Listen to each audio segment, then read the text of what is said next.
Basically, my mom met a guy, became my stepfather, was like the most influential person in my life. Sent me to military school, sent me to France. We built a 1967 Mustang together. He made me understand the potential of myself. And when he sent me to military school, I understood what leadership was. When he sent me to France, I understood what creativity was. I guess it is weird and isn't weird, right? But do you find freedom in isolation? I've always loved quantum physics. I mean, even when I was a kid in school, like elementary school, I was working on projects of like space travel and like life on like planets and moons and things like that, and figuring out the probabilities. So I think when I think of that sense of isolation, it's actually liberating. Speaking of business, technology, and art, could you talk to me about your experience rebranding the Hilton hotels? They wanted to create more of a lifestyle branding, and this is my big forte into strategy development. So what they really wanted to do was reconfigure their brand for a luxury brand, but also make it affordable. So this is Sure. Hugo Gatsby. He's pretty much many things in one.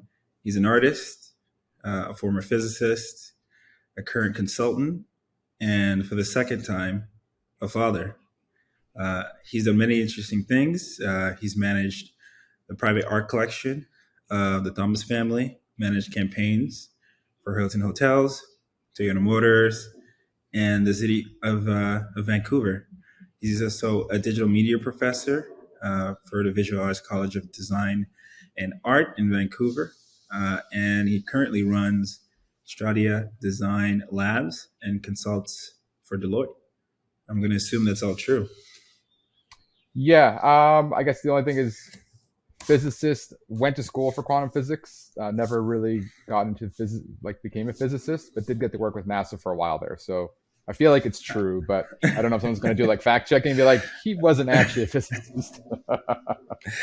Well, I think it might be underselling it. Once you work for NASA, you probably knew a few things, no? Yeah, no. It was a really wonderful experience. Probably, I still say to this day, it's probably one of my favorite companies to ever work with. Absolutely love them. So many wonderfully nerdy and cool and creative people all in one. And I always felt like I had to prove why I was there. But it was fun. It was so worth it. It was like I still talk to my wife about it. I remember getting a letter from them like weeks before our wedding, and I was so excited, but I couldn't tell my wife about it because it was part of like a surprise for her wedding gift. And she's like, "I hate when you do these things." Going to working at NASA as a surprise wedding gift is that's an interesting way to put to structure gifts. It's a very long story. It took about 18 months. It was an 18-month kind of process Yeah, of working with them for something very small but wonderful. So yeah. cool. Well, I'll start off with a very something that was interesting to me about you, which was that you were nonverbal for a bit longer than sort of most kids, and that probably might have been kind of a, if nothing else, a unique experience. But uh, I'd like to hear a little bit about that because I think it sort of permeates through how you perceive, I guess, communication and some of the things you've done over the few years. Yeah, that's I think that's actually the reason I am in the world of communications because so I'm on the spectrum, diagnosed with autism at a very young age, was nonverbal, had speech pathologist, speech therapist, all throughout my kind of younger years. I think in grade 4 is when I had a bit of a call it mental breakdown. I don't know if it was like like they call it stimming in autism, but it was like stimming to the highest degree. And I was able to start talking afterwards, but I had lost a large portion of my memory of just about everything. So I understood words, I understood sentences, I understood math, I understood all these things, but I didn't know how I knew them. Um, and then we moved to a new city, and I just kind of like restarted over. My mom being a single mom, loved her, worked her butt off to support for 3 kids was amazing, but didn't have the time or focus to focus on just one of us because she was trying to, you know, keep us living, let alone having to deal with these things. So I was kind of left to my own devices. And I remember moving to the new city, and the first thing I did was read a dictionary because I didn't understand how I knew words. So I wanted to know what words were. And I just read through the dictionary, and eventually I found the word, and I was like, oh, this is what they are. Okay, this is how I understand it. And it was kind of a choose your own adventure. And that's kind of led my whole life into this process of, being able to communicate, being able to share ideas, being able to figure out things I don't know and understand how to solve them. And that's been my whole career as a strategist, as a consultant, as just about everything under the sun, just, finding a way.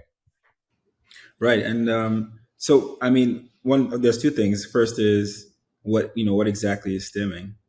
And the other, yeah, if you could explain that a little for the audience a little bit more, because I think, yeah. Stimming is so it's essentially stimulation. So you'll notice that sometimes I might shake my hands or twitch my head, or there's some sort of like mannerism, some sort of just physical reaction to the way that something is happening. And it's very common with people with autism, ADHD as well, even people with certain cues for depression and things like that. And stimming is a term that we use in autism to show that there's some sort of involuntary reaction to something. So if I have an issue with something, a lot of people will just internalize it. With autism, it's a little bit different because you might not know how to say something, but your body will physically react to something. And that's that sense of stimming or stimulating or overstimulating, I guess it could be. One thing that's interesting to me is, this idea of, expressing yourself. How did that part of your life, inform that, right? Because there are different ways people are creative and different reasons why they're creative. But how did this, you literally couldn't communicate to some degree. But then how do you see the value of self-expression? Some people don't really value that at all. And some people only commit to that. Right. So how did that affect you? How did you see that? What's your value structure on that? Uh, it's it's a little bit of a story, and there's I'll go into like the Cole's Notes version of it, but basically, my mom met a guy, became my stepfather, was like the most influential person in my life, and he did everything for me, like sent me to military school, sent me to France. We built a 1967 Mustang together before he passed away when he had a brain tumor. Like he made me understand the potential of myself, and when he sent me to military school, I understood what leadership was. When he sent me to France, I understood what creativity was. And I didn't take art or math classes a lot during school just because people didn't know how to react in an art class. So I was just kind of left to my own devices and given other courses. And then math, because I was really good at it, they're like, yeah, you don't need to take it. I'd just write some tests and I'd be done. So I didn't really get into art until university, and I went to university and found this world of art because my brother was teaching a Photoshop class, and I fell in love with it because I didn't know how to communicate with imagery. I've seen museums in France for art, and I thought that this was just this majestic thing. But again, at 16, no one explained to me basic concepts of, what right or wrong is, or what lying is, or what art was. I just saw these things and appreciated them for what they were, and it gave me like a sense of feeling inside that I never had. And then when I went to my brother's class one day TAing, I fell in love with Photoshop, and then my world became colorful. And that was like into my 20s where I first started to actually get into art. Um, so yeah, it was a weird relationship with creativity and me. I had an opportunity to go to fashion school in high school, but my dad was like, "Nope, my son's going to business school. Like, I trained you well enough. You're going to business school. You're not going." And I had a scholarship for fashion school because I took a class because I just needed an elective. I already took all my classes and graduated by the time but before I was in grade 12, because I moved to France, I did a bunch of extra classes. So I had this opportunity of just taking a bunch of extra stuff, and that was the only class available. So I just took it, and I loved it because it was me allowing my brain to work in different ways, which never really was thought of for someone like me. So you said that you had to figure out what right and wrong was. Was that just sort of an offhand comment, or was morality an idea that you had to like sort of that was foreign to you, and then you had to structure it? I'm sure you weren't like breaking into houses, but why did you say that? Nothing like that. It was like when you're a kid, you're taught, the ideas of like what right, what wrong is, how to say please and thank you, courtesy, what knife, what fork to use, things like that. Because I lost my memories, I don't remember any of those things. So I had to relearn those things at a much later date. So even though I was 16, I pretty much had the mentality of a 6 or 7 year old. And that's what I meant. Like it wasn't, and my stepdad again kind of gave me, very great values and structures that I still use as like rules to guide my life in a very, positive way. But I didn't understand those things. And it was just more of an offhand comment than anything. Fair enough. So when you went to France, what is there a piece of art that you remember that really made you feel like, hey, this is sending me a message or communicating to me in a way that's unique that I haven't seen before? Or was it just that whole experience of a lot of people talk about how France really affects how they see themselves and things of that nature? Was it just something that gradual? There was a Mark Rothko painting that I saw in, or a Mark Rothko painting in Grenoble, and actually the image behind me is in, like the base of it is based off of a Rothko painting itself, but I fell in love with it. It was simple, but it was creative, and I remember living in France, and it might sound weird to say this, but there was a moment where I was walking down a street, and I felt at that particular moment that no one was thinking of me at all, and I just knew, and I felt invisible, and that feeling gave me such a sense of purpose and meaning, and I don't know why, because it made me feel insignificant, but I felt so powerful in that moment as well. And I think that was like the creative outbringing of what France did for me. Was it made me kind of reform my identity. And that's actually how I got the name Hugo, by the way. So I got the name Hugo living in France, and when I moved back home, I told my stepdad about it, and he's like, yeah, we won't tell your mom, but I'll call you Hugo. And then when he passed away, I actually started going by Hugo. Like the day after he passed away, I started going by Hugo, and I was like, nope, that's it, done, end of story. And then when my wife and I married, she's like, Hugo's going to be your first name now, not Daniel John, because you hate being called DJ. I'm like, I do hate being called DJ. I'm surprised you didn't go into music after that. Yeah, DJ Hugo Gatsby would have been a great freaking name. It would have been great. It's just overwhelmingly epic. It was, yeah, no. So I loved every moment of the France experience. But I think the art, it's not one piece that I saw, it's just a feeling that I had, you know. And I can't describe it more than that. It's just, I think if anybody ever has a chance to live in France, just go to France, live there a week, a month, a year, I don't care, just go. I'm trying to like convince my wife to move back to France. Actually, my friend and I want to buy a place out there, so we're like, let's go buy a place in France and become like secret celebrities or something. I don't know. I don't know how it works out there, but we could figure it out. You'll figure a way out. You'll figure something out. So one thing you said was not being watched made you feel more power. I guess more give you the opportunity to feel more free. I suppose if I'm going to summarize it, right? So that is kind of weird, right? So people a lot of the time, I guess it is weird and isn't weird, right? But is there something about do you find freedom in isolation? I think I'm a very isolated person to begin with. I think my brain is a very kind of solitude oriented place. It processes things at a very different pace. And I think, I've always loved quantum physics. Even when I was a kid in school, like elementary school, I was working on projects of like, space travel and like life on like planets and moons and things like that, and figuring out the probabilities. So I think when I think of that sense of isolation, it's actually liberating. I think if you can't be happy by yourself or love yourself, you can't love or be happy with anybody else. And for me, it was always a matter of understanding who I was, and I still don't quite know that, but I try just about everything. And the way I relate to people is through experience. I'm terrible at communicating. I feel like I'm awkward, socially awkward. Just I have all these kind of negative qualities towards how I am with people. I'm very intense, I feel like. But if I can relate to people through some sort of experience, it builds a bridge.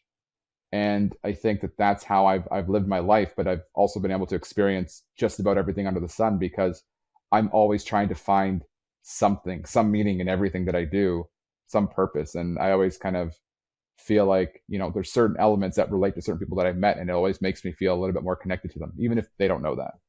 Well, in terms of communicating, I don't think you're doing too badly. Thanks. I actually really appreciate that. And I guess speaking of building bridges, something that I wanted to point out is that the way you started finding ways to express yourself was through technology, and particularly through Photoshop. So I want to ask you how technology actually affected your sort of, I guess, career generally, but how did that allow you to sort of move things forward? I can't have a meeting or interview about technology and not include rollerblades and the movie Hackers from 1995. And I know friends of mine are watching this video; they're going to laugh and roll their eyes because Jesus, you always find a way to bring this up. But I think I was in grade 8 when Hackers came out, and I had just gotten a 486 laptop or computer rather, desktop, and I got a 386 laptop right after the movie came out, and I was in love with this language that was binary, and I love to understand how things work. So I just like took it apart and rebuilt it, took it apart, rebuilt it. I actually would splice phone line cables from all of my neighbors so I'd have internet access at our house and be able to like get everybody else's passcode so I can get free internet for my family. We can still use our phone. I was really into the technology. I really loved the idea of meeting people that you never see. I love the internet, the early stages of it, and even the early stages of social media. And all that technology was just something that I was scared of and excited for simultaneously. And if I had the people in my life who understood the technology that could have promoted me, I think I would have been in a much different place. But I did with it what I could and what I felt I needed to at the time. And I've always kind of I went to the art route, went to the design route, went to the business route, like, and now technology is all around us. And I feel somewhat comfortable, more comfortable than most. But I also worry is what my kids are going to be like when I'm 60 and they're in their 20s and they're going to be like, yeah, dad, you don't understand these things. I'm like, I helped create these things, kid. Like, what's wrong with you? Well, speaking of business, technology, and sort of an art, could you talk to me about your experience rebranding the Hilton hotels? Yeah, yeah, that was actually that was a really fun project. So that was very early on in my career back when I was working in Vancouver, and they wanted to create more of a lifestyle branding. And this is my big forte into strategy development. So what they really wanted to do was reconfigure their brand for a luxury brand, but also make it affordable. And what kind of came out of that whole process was what is now their kind of Hilton's point system. So what we saw was a lot of people will stay there, but if we reduce the price of staying overnight for certain people and increase the price for people who are willing to pay more to stay at the higher levels of the buildings, people are more inclined to actually do that because there's a very clear definition between, you know, lower class and higher class income. And that was the kind of visual element of it. That's where the strategy came from. And then that middle ground was all of the clients that wanted to go on the point system that had some sort of benefit. And we got to stay at hotel. We got to stay at the Hilton hotels. We got to work with our team. We had some really fun experiences with it. The Hilton brand itself has just been super amazing. My wife is actually a Hilton member, which I found when like I started dating her years later. And she's like, Hilton member. I'm like, oh, I love Hilton. She's like, I'm one of the Hilton members of this thing. I'm like, I helped create that. And she's like, okay, yeah, sure. And then I explained to her, and she's like, oh, seriously? I'm like, yeah, yeah. So it was a really fun experience. A lot of learning, a lot of mistakes along the way. I think to grow, you need to be willing to try new things, but you need to be willing to fail and fail in a way that you can recover and improve. And I think that's that design thinking methodology. I had that, very early on in my life. I always thought it's always going to be a little harder for me to do things just because of who I am, how I am. So I understood that. And although I get frustrated, I think when I see it through, I get a much bigger high of like, I was able to do this. I was able to like, create something or build something or see something through that didn't exist before. And it's nice to see where it is now and how it's kind of blossomed to this just epic world of travel and tourism. So, I like to even dive even sort of deeper into it. So, because a lot of it is also leadership and some of the stuff you learned in military school mixed with all the things you already talked about. So, it being a big project and a really difficult project, how did all those things intertwine? And what are some of the challenges you faced? And because I'm seeing that you were able to increase sort of the value to over 15% at that time. And sort of how did that, what are the different steps that you were able to take or retake that allowed you to sort of to put it in this position? No, great question. Great question. I think one of the things for me was when I was in military school, I had this commanding officer, and he gave me two really great pieces of advice. The first was lead by example. If you can't do the work, you can't expect people to follow your order. And the other one was teach others to leave and inspire them to stay. That is the single most important role of a leader. And it was actually during that time at that company where I understood that. And you know, deadlines, everyone has deadlines that are almost impossible to meet. And I think during that project there was a lot of deadlines, a lot of expectation. we didn't budget the project correctly. We had so many late night like work hours. People were getting burnt out. So I took kind of the burden and did a lot of the work myself, kind of pushing it forward, figuring things out, working on like forecast modeling, how like, and again, my brain worked in a different way, so I could figure out these things just on the fly.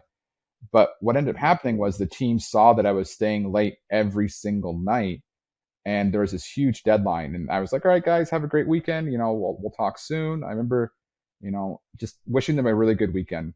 And they all kind of sat at the door for a second, and I'm just like running around. I was like, did anybody forget anything? Can I get you guys anything? And they're like, no, we're fine. And they just sat there. It was like lingering for like a good 10 seconds. And I thought it was weird, but I was like, I got too much stuff to do. And then they left. And I was like working, working, working. And then all of a sudden the buzzer comes on, and I open the door, and it's the whole team with dinner. And they're like, we brought you dinner. I'm like, thanks. We're going to get this done tonight. And we stayed until like the early hours of the morning to get like that major project done. And it made me realize that I'm the kind of leader that inspired my team to stay, because I was always putting them first, putting their needs, putting their feelings first. We made the deadline, and then he came back with revisions, which again was like a bit of a blow to us. But I was like, guys, like we did the impossible, and their feedback is only to make it better. But we did the impossible, so anything we do from this point on is a success. And they were like, yeah, that's a great mindset. And one person's like, stop being a Hallmark card. It's like, I remember it's like, stop being a Hallmark card, and let's just be angry for a second. I'm like, and then I actually went out and bought laser tag sets for everybody, and then we played laser tag the next day to kind of like vent. And everyone's like, this is hilarious. But that was a single defining moment where I realized the kind of leader that I will be and that I am. Um, but yeah, like that moment, that like those moments, and that was what, 2009, 2008, 2009, around that time. And it still stays with me to this day. Like I still remember it clear as day. It's just been such a fun experience. Well, that's amazing. And I think, one thing that's coming to me with this is that because you've been in all these different kind of areas, right? You've been in places where you have to be very quantitatively sensitive at a high level, and then very creative at a high level, and sort of mix those things together, and then also be in a business mindset. So, with all those sort of all those experiences and things of that nature, uh, what is now your concept of value? Because at least in the creative world, it's ephemeral, but at the same time, with an understanding, with a quantitative mindset, whether you apply it or not, you do have to think about it. So what is that? How does that evolve in your mind? How does that end up being when you're thinking about outcomes? Yeah, that's a great question. So value to me is this equilibrium, and there's always three sides to an equilibrium. There's the client, there's you, and it's whoever the client is serving, which is technically their customer. And it could take any type of shape. It could be government helping cities, or a company helping a particular customer, or some sort of like software helping an education system, whatever. But everybody has to walk away winning equally. And I think that the challenge is everybody's always trying to come out for a buck. Like everyone's trying to make as much profit as they can. And I know I'll probably get like negative backlash, but I think profit's good to an extent, but I think there's a certain point where numbers don't make you any happier. And when I was in Harvard, I was able to go and do like some behavioral finance work, and I met some amazing profs. And we always had these discussions about what is happiness, what is the number for happiness, and it ended up being like a very small number. I think it ranged. Different conversations range from 50,000 to about 80,000 is the number that people need to be happy with. But when I kept that in my mind, I was like, well, how does everybody walk away being happy? So when you work with a client, you want to make them happy and provide value, what that outcome is going to be, and your price should reflect that. But the price should also be something that you're happy with. And those two things have to deliver something to that customer, that client's customer, that makes them happy. And if one of those parts aren't working, then everything falls apart. And I think that, you know, the unions in Germany specifically do a really good job with this, where unions in Canada, not so great. Over in Europe, a little bit different. It's the organization, the government, and the union all have to work together. So if one person's not performing, let's say the company's not performing, the union goes to the government and they kind of gang up on the company, say, be better. If the government or if the union's not performing, the company goes to the government saying, like, let's help fix this union. The union has to fix up and they become better. And I like that concept that everybody has to work together to succeed, because that's really what it is. Everybody needs to equally feel value, and not that they got cheated out. Now, if you consciously say, this is the number that I want, but I'm willing to take a little bit less to make them happier, that's your prerogative. That still makes you happy. Cool. But I think when people shortchange themselves, and I did that for years, I would try to get a project by cutting my prices, and it was just exhausting because, at a certain point, I was doing websites for $5,000 a pop, and the amount of work I had to do was insane. Um, and I ended up keeping a track of all of the problem clients, and I basically made what I called an ill fit persona. So when I go into a project now, and there's a certain kind of criterion of questions I ask myself, and if these clients get to a certain threshold, I'm like, guys, unfortunately, I don't think we're going to be a great fit for each other, and this is the reasoning as to why. If you want, I'll help you find a person that is a better fit for you, as for like a client for working with. But I honestly don't think that it's me, and I don't want to waste your time or my time. And people, I wish they would like that more than they do, but I think they get offended by that. And I think it's because I've done, over, probably at this point in my life, 150, 200 projects. I know what good looks like, and I know what bad looks like, and I'm pretty good at picking out those between those two now. So, you know, that's sort of a bit of a kind of, it's a hard thing to, to pick out, obviously. We kind of have the same thing where we try and be very careful with who we're providing value for, because, I just to some degree don't know how to tone it down to give less, because it's just not something that we do. So we try and be very careful with saying, hey, we're doing this, but we're going to give you everything we have to make sure you're happy. But you have to, but it can be a take relationship, because we are working together. Your goal is our goal, because we have the same place we want to reach, but we need to make sure that that no, we need to make sure that no one's losing out through this.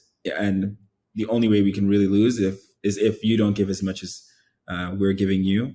And we will do our part. We do everything to do our part. You guys have to do that on your side. And also, and basically good faith is a very, very big part of that. Definitely want to work in good faith. So, right. And that way it makes it fun, right? Because when just like the story you gave, where there was a few revisions here and there, but people sort of did all this work. We want to be in a position where if people are giving their all, they feel like that prize at the end of that journey is a real prize, and it does go somewhere. So I understand where you're coming from completely. It's a big part. It's a big part of what we're trying to do as well. And it's funny because you talk about prizes. Gamification has been a big thing for my life. Like, when I moved to the new city after like my kind of verbal kind of enlightenment, I became diabetic. So early on in my life, I had so many, doctor's appointments and medical conditions and all these things I had to deal with. I started to gamify my life and saying, like if I got to this certain point, if I control my blood sugars to this level, I would treat myself to this. Or if I was able to like, make a new friend, I would, do this as a way to celebrate. And I've gamified my life the whole way. And I think that reward system is very, very incentivizing for people to do things. And it's not just giving them gifts and things, but making people feel important, giving them a challenge, being a mentor, being a guide. And I think, those elements of gamification, everybody uses gamification, but I don't think people know it. And that's one of the things that I absolutely love when I bring it to the table and I say, we're going to look at your strategy. I'm going to break it down into like gamification approach. Oh, well, we don't use gamification. It's like we don't play games in our organization. It's like it's not games. Gamification is a scientific process of how you actually, quantitatively reach milestones, and you're already doing that. And I usually give them analysis, and I'll say, I'll do a free analysis if I need to kind of like show them what's happening. It's like this is why it's working. This is why it's not working. You have 8 tactics you're using out of like the 64 that I have, but 8 of them are all in like one category, but there's 8 different categories. So you're missing 7 different categories. And if you just include one thing from each of those other categories, you're going to change the way that your organization works. And I love repurposing old technology and old tools. I've worked for banks and telecoms and media companies, and they're always using super old technology. Like I remember we're working for Bell, and I think we're running on Office 2000 and whatever it was, 2008, 2000, something like that. One of the older versions before they went to like 365. But it was like two generations before 365. So they couldn't even just upgrade to 365. And I had to make everything work with them. And I'm like, this is a nightmare. But I figured it out and kind of made it work because that's what they had available to them. They didn't want to use new technologies to make their job easier. And even though I said it to them, you can't move a mountain with a voice. So I just had to slowly make my way to the top of it and then show them everything done there. And it's like, now to make it better, we can do this other thing. And we're already at a point where once we transfer over to two generations up, this stuff will still be pliable in that new system because of the way the architecture that I made with it. And it was just like, a rabbit hole of research and blogs and things that I talked to and communities that I talked to about people, Reddit posts and things like that. So I was able, yeah, lots and lots of relationships, lots of. I mean, if people think nepotism doesn't exist, they're wrong. It is, the nicer you are to people, it's exactly it, and that's how the world works. Like the nicer you are to people, they're going to be like they're going to return that favor in kind, and that's how the world works, and it should work because if you're not willing to take the time to be nice to other people, why should they be nice to you? That's how I look at it. No, I think that's really important. And I think even when we're talking about gamification, we're talking about people. A big part, and like some of the things we see is, hey, everybody has their own way of rewarding themselves and seeing what is a reward to them. And a lot of what it means to, because we are definitely trying to build projects and we're definitely trying to, bring people together to bring that. And our capital is the quality of the people. And a lot of that is, structuring things in a way where each individual's perspective of themselves is attached to that project, but also the way that they are rewarding themselves. So some people want to do a lot of work regardless of the creativity. Some people are only happy because they did something new. And how do you structure the way that the outcomes of that project, how do you structure the outcomes of that project and the pieces of work in that project so each individual is rewarded all the way to the finish line, right? And then there's opportunity for gamification all the way up and down the sort of the ladder of contribution. And a big part of leading a team towards an endeavor is making sure that you slice it as well as you can, right? And people's goals change over time and perspectives of themselves change over time. But being able to essentially make it modular, make it personable, and make it fun, as the sort of the idea of a game implies, is a big part of some of how we see things, right? In terms of pushing things forward for our clients and pushing things forward for our teams as well. I love that. I absolutely love that. And I wholeheartedly agree. And you're right. Like that evolutionary state is part of that gamification approach. I think the challenge is leadership. I think a lot of organizations suffer from, I don't want to say poor leadership or poor management, but I think it's more management than it is leadership. And I think, the role of a leader is to understand how your team is going to perform and change your style to accommodate those people. They don't have to change their style to accommodate the leader. I don't think that's how, and I think that's one of the major problems in a lot of large organizations today. I mean, you can go to any hospital, any bank, any, big telecom, any of those larger big corporations, and you'll see, a lot of negativity in the staff, but they're always winning awards for best places to work. And that's part of the pay to play system. But if we just took time to focus on what people need and deliver that to them, you know, there's some really great research coming out of England right now where a 4-day work week, like 32 hours a week, is creating slightly larger revenue, but a vast decrease in depression and burnout and all these other elements. And you're still making more money, but people are way happier. And you're making a little bit more money, but is the company happy to make, a 1.5 increase in revenue while also seeing a 75% decrease in burnout? I would wholeheartedly jump behind that. And I think people's mentalities have to shift. And I think this is the generation, like the current generation is going to be the one that really sees this through. And it's not about working less, it's about working smarter, working more efficiently. And AI technology is really great. I've adopted it into a lot of the work that I do, just because I don't want to fall behind. I don't want my kids to be like, "Dad, you're so old." Like I think of my conversations with my dad.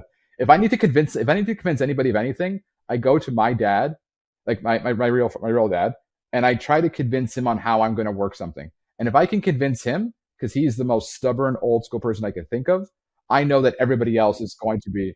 He's the official guinea pig for my especially when I was working at the bank. Yeah, he is that guy. He's my guy to go to convince. And if I can convince him, I can convince anyone.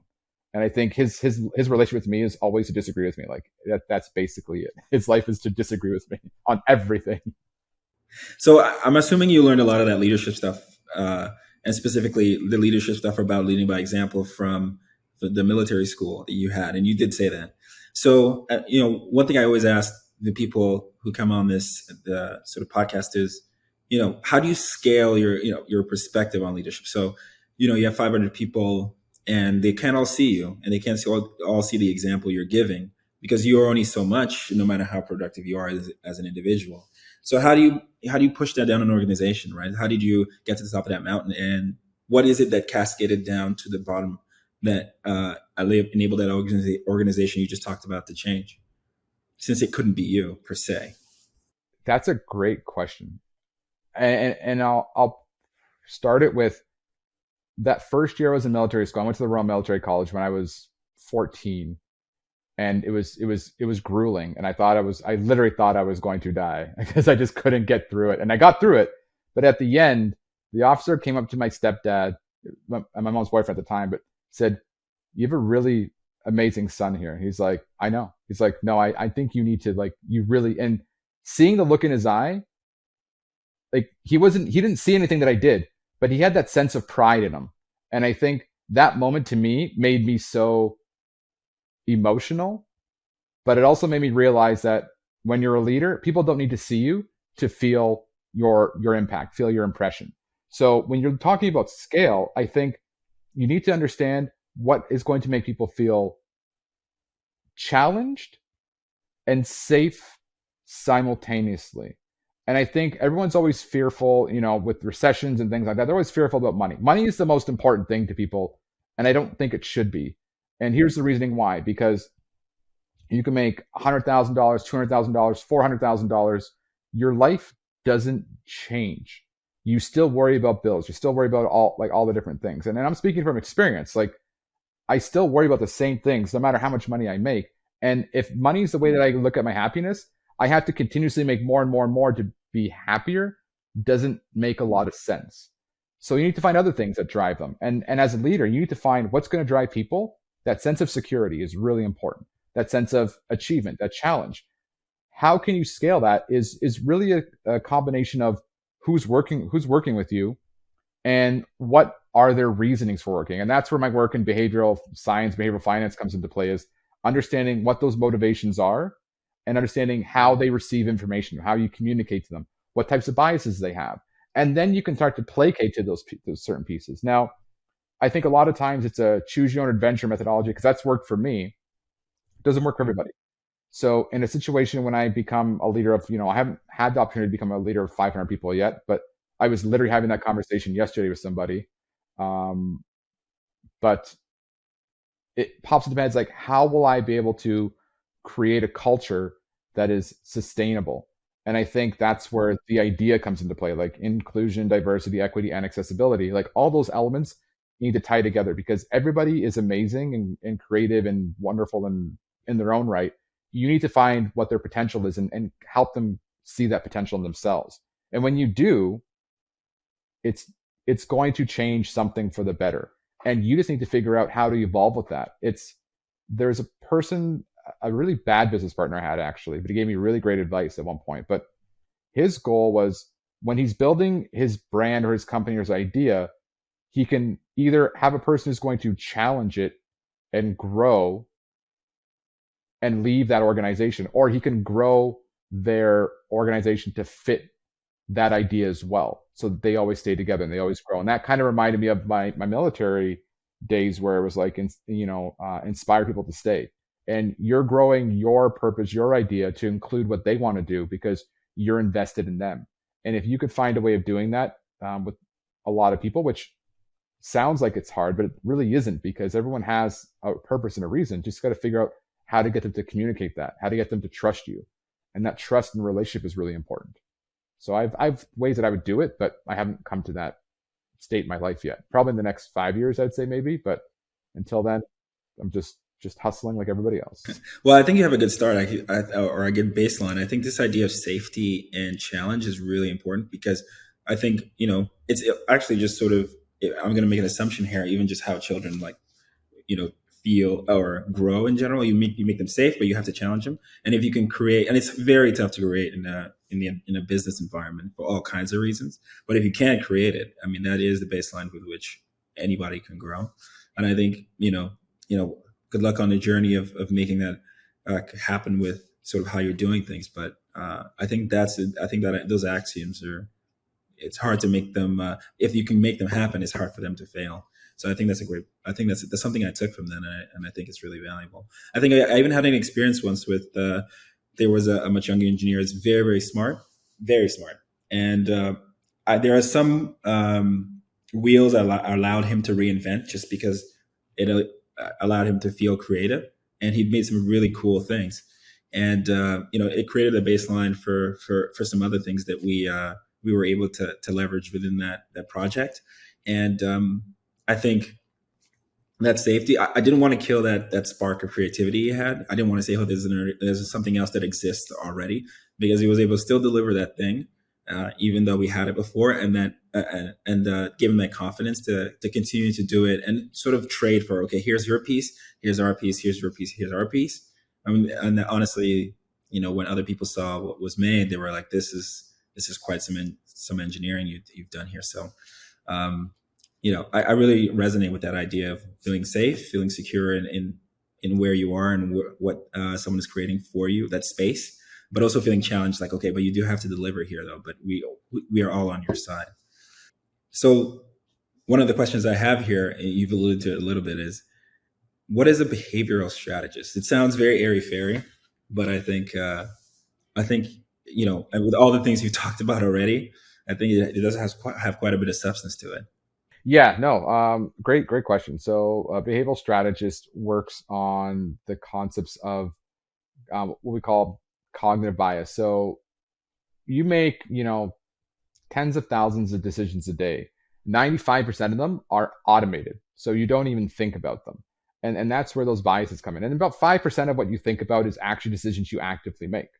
So, one of the roles that we have is if decisions are made kind of by the hip and instantaneously, how do we influence that for people to make better decisions? And it's not brainwashing and telling them to make a decision this way, but it's showing them kind of an architecture so they think about the decision, make a more educated decision and make better decisions. And a great example is, when I was working with the Bank of Montreal, I brought in behavioral science into their organization and helped implement it into the digital adoption strategy. So people going on to mobile banking. So a lot of people who are, older, they have a much older kind of average median of customer in their like mid to late 50s. So how do you get those people to want to use digital banking as opposed to going into the bank? So we had to go through a series of tests and research and experiments to see what was working and different ways of incentivizing them, different ways of gamifying it. And gamification has a lot of elements from behavioral science, a lot of biases. So we tried to figure out what are some of those major blockers and how do we overcome them or circumvent them with getting the decision to be made faster, more efficiently, and proactively more beneficial to that individual. A lot of those 401k plans you see, or when organizations offer, matching for RSP contributions, things like that, that's all behavioral science at play. And those are all really great examples of how you're making their lives better. Now, they won't see it immediately, but 10, 15, 20 years down the road, when they're retiring, they're like, wow, where did I make all this money? It's like, it's because this company used behavioral science on you to influence you. Now, there's also levels of motivation, and there's different theories of thought. So I don't want to go into what I prescribe to, but it adapts depending on the situation. And I like the concept of intrinsic and extrinsic motivation and how those influences will impact either individuals or kind of organizations or groups of organizations. And those pieces then help you kind of filter down to what biases are prevalent in those types of people. So do are there is there a stark difference between You talk about intrinsic and extrinsic. Is there a stark difference between those? But more important, interesting to me is like, are there motivations that groups have that individuals don't, and vice versa, where that's stark enough that it's interesting? Yep, 100%. So there's always outliers, and I think like intrinsic motivators are things that like motivate you internally. So like a sense of purpose, a sense of belonging. But then extrinsic motivators will motivate you externally. So also that sense of belonging, though it's internal, it's also can be an external motivator. So it's not that they're one or the other. They sometimes kind of cover both areas. Now they differ in the way that that motivation works. So you need to understand. Like I like to understand how that motivation works and how it works as a group. Because take consultants for example. Consultants primarily want to win. Achievement is a really big thing. But then there's smaller pockets of groups where they want a sense of security, or they want a sense of prestige or esteem. And then the different tiers of consulting firms offer different types of motivators for that. So you understand how to get those people to do things you want within an organization. And it's not just salary focused. A lot of it is, challenge focused and purpose focused, and, things that people can't explain, like a difficult thing that someone can't like solve. You're being given that project. A lot of people will be intimidated by that, but certain people will just absolutely love it. They're like, great, if I can solve this and no one else has done this, I'll feel better than everyone else. And that works a lot. I think the 80s definitely made consultants have this sense of win at all costs. Same with investment bankers. But I think over the years that's starting to change, and I really like how that change is happening. And Deloitte's a great example of how that change is happening for the better. There's a lot of really great experiences of people that I've met at the firm that even if I were to leave one day, which I have no intention of, but if I did, there would be a good dozen people that I would still talk to this day.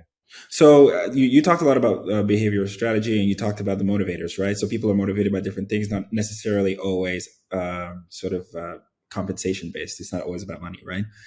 So to me, I was thinking, okay, so the ones that weren't based on money, the most stark place to apply those would be a military school, because the expectations are high, right? But there is no compensation, especially in a military school. There's literally no compensation that has to do with money, but they are able to motivate people to quite a degree, even for yourself, even though you felt like you had a few challenges here and there. So, you could sort of, if you were to able to apply what you've learned so far to how military school was able to affect you positively, what would those things have been? To know that I couldn't do something, and then to see, 2 months later that I was able to do it, shows me a sense of perseverance and determination. And I think, perseverance, like I could probably outstare a mountain with like my determination. And I think my wife could tell you, like, sometimes I will say something and she'll think it's like just a half-assed joke, and then she'll realize that it's fruition. I'm like, I said this to you, and she's like, I thought you're being sarcastic. I am not sarcastic. I understand this, but this is also something that would never actually happen in real life. And I think that military school taught me that. I try to be as honest as possible, and when I say something, I say it to put it out in the universe. And when I say it, I know that I will do it, because I don't want to let myself down. I've been let down by a lot of people in my life, so I don't want to be that person to others, and I don't want to be that person to myself. And I want my kids, to see that and say, you know, our dad said what he was going to do and did everything he could to make everybody's lives better, not just our own. And I want to make sure and those are things that I saw in military school. You can't do it by yourself. You can't be successful by yourself. You need to have somebody, something, um, and I think that is the part of camaraderie that I appreciate. And there's a handful of people that I talk to on a weekly basis, and we work together, we do things together, we have projects together, we have side projects together, we have ambitions together. Everything from building an industry that doesn't exist to buying a castle. Like, these are all the conversations I have with people, and full length, like, not like, oh, let's do this to be fun. It's like, no, here's a 15-year strategy, here's a 15-year plan, this is what we're going to do. And it keeps us engaged, and it keeps us looking towards the same goal. Now, if that goal changes, totally fine, but it's a conversation we have together and not a conversation you have by yourself. I think solitude is one thing for creativity and understanding and reflection and self purpose and self worth, but there's a sense of relationship that you need in everybody's lives somehow. And I think, going through depression and some of my darker years of my late 20s, early 30s, um, I really wished I was more open to people. And it was after some of those experiences where I started to talk about my autism openly and started to understand who I was. And that's where my life really took off. Like in 5 years, between 35 and 40, that version of Hugo, if you would have told me when I was 20 that that's who I was going to be, I would not have believed you in the slightest at all. Remote, two completely different people. But still, they're very much the same person. Thinks the same, acts the same, still reads the same comic books, all that same kind of stuff. But listen to the same music. Maybe my musical tastes have kind of increased over the years, but yeah, that's the thing. Like you need people in your life to help push you forward, and you do the same to them. Well, if someone was determined to find you, either for camaraderie, for productivity, or to reach a goal, where would they be able to do I mean, I have so many sites that I run. I would say reach out to me on LinkedIn. I think LinkedIn is the best place. I get a lot of messages every week, but a lot of them are just buy my thing off me, buy my thing off me, and I've had maybe a half dozen people a year that reach out to me genuinely, and all those people I still talk to, and all those people are really amazing. And if you want to reach out to me, talk to me, we can work together. We can just have a chat. That's the best place to do it, to get in touch with me. And then from there, we can figure out where we go. I think it's always an adventure. So yeah, choose your own adventure at that point. Thank you so much. No problem.